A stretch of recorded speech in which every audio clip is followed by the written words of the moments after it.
Fog Wrestling back again with your NXT review, and as you can see, Gallus are playing a wee bit of pool, baby. Or snooker. That's you, snookered, but aye, man, it is pool, but aye. We're here on NXT review. I'm actually enjoying Gallus, but again, they kind of do stick it like a sore thumb, and that depends whether you like them or not, if it's a good way or not. But we had NXT the 28th of February. We are now a sixth of the way through 2023. We are on the road to WrestleMania and we are looking for some good wrestling content. Well, do not look at NXT this week because, in my opinion, it was pretty bad. My hopes for NXT have kind of went downhill since Triple H retook over. I mean, you still get the odd decent thing, segment wise. And I feel like it's weird though. It's like, when NXT do segments, like when they do Gallus, they do people backstage, it's almost like they're not being filmed, and it's filmed like a movie, but it's like obviously the camera ain't there. It's like real life to them. But here, there's so many things in NXT that do completely weird in my opinion, and the Gallus stuff is like, is there cameras there, or is it literally these two just talking? While when the APA were in a bar back in the day, you knew the cameras were following them, and they knew that. And shit like that, but end of the day, stuff like that's weird. But we did kick off the show with a title match with the NXT North American Championship on the line. We have Nathan Fraser, that guy that's so good at football. I remember that belt. I can't even remember what match it was. They were trying to hype him up for it. It's like, I used to play soccer, that you folks call it here in America. But yeah, I didn't really make it. But sometimes the gaffer told me to hit a shot, so I shot. And then it would show you him running on a pitch with nobody on it, and he'd shoot the shittest shot for like 6 yards out. Now, if you're American, you probably won't have a fucking clue what I'm on about. But how about you get educated in the world of football, and then we'll talk about it. But aye, Jockey Wilson, as Gallus would say, would throw a couple of darts at Americans, bang bang, good night. But Wesley stepped in and went, see you, Nathan Fraser, I'm not a fan of your footballing ability, big man.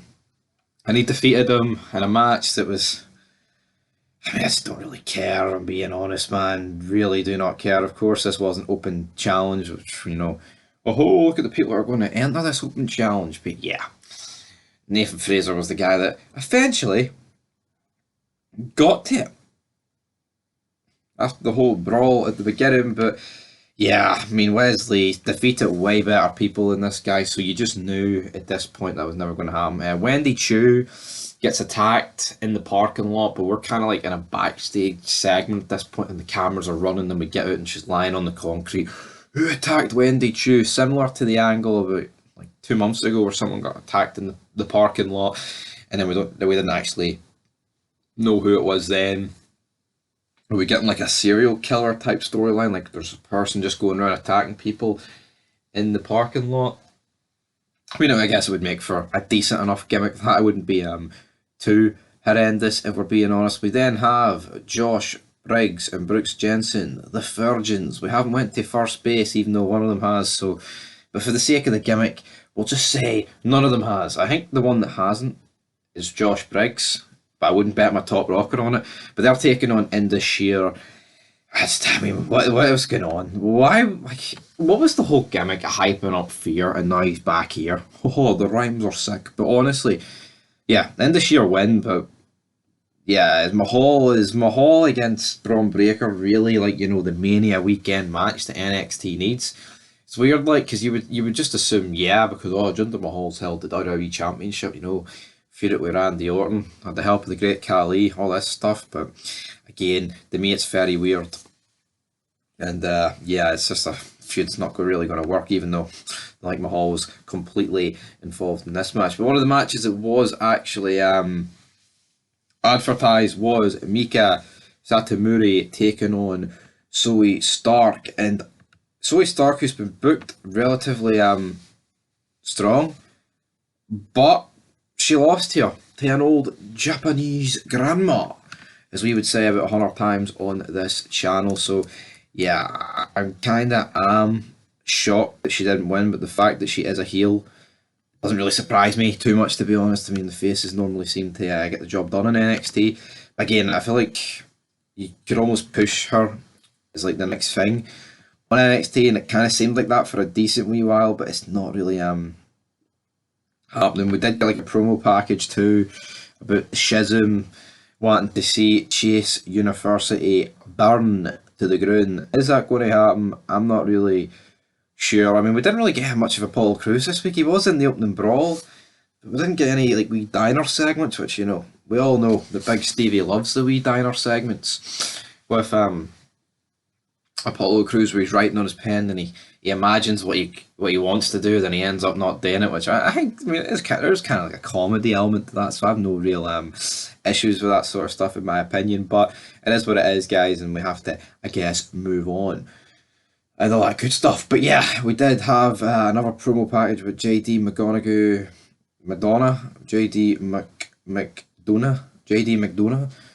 him against Dragunov, who looks like a star, doesn't he? Like, or is he? I'm not too sure, brother. But again, it's just, where's Tony D, man? Tony D is where it was at.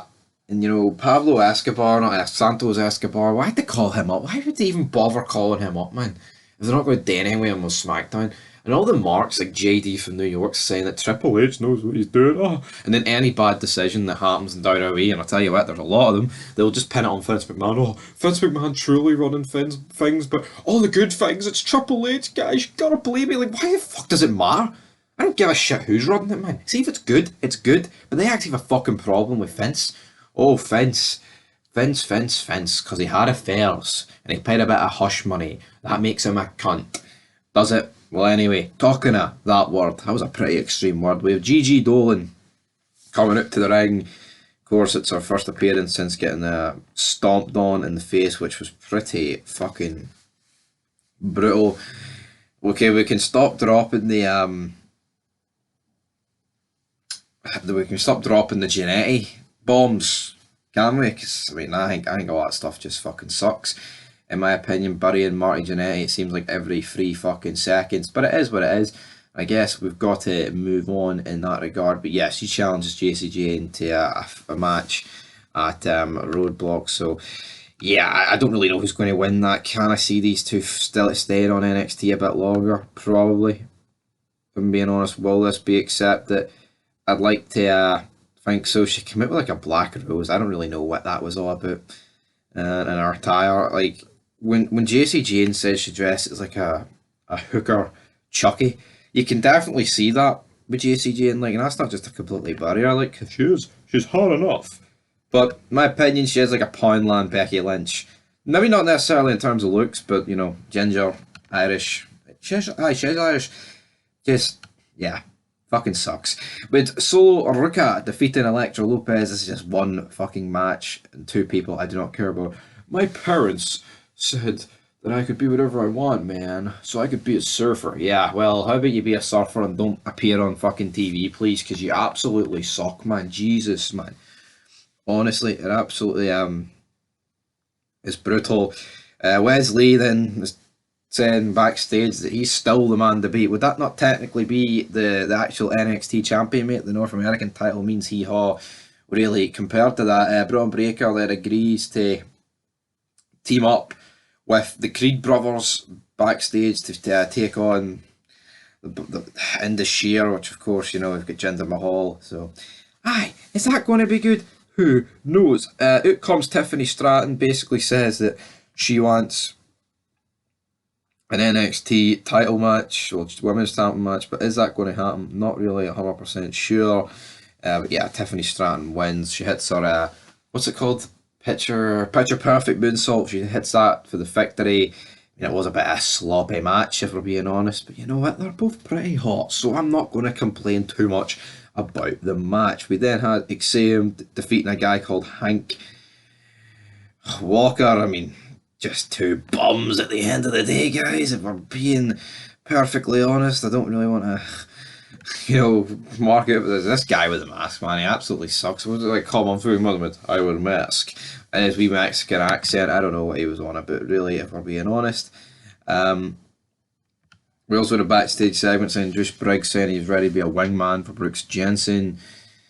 Yeah, is he? Who knows? And then, yeah, we did have the Gallus segment, which we thought was pretty funny.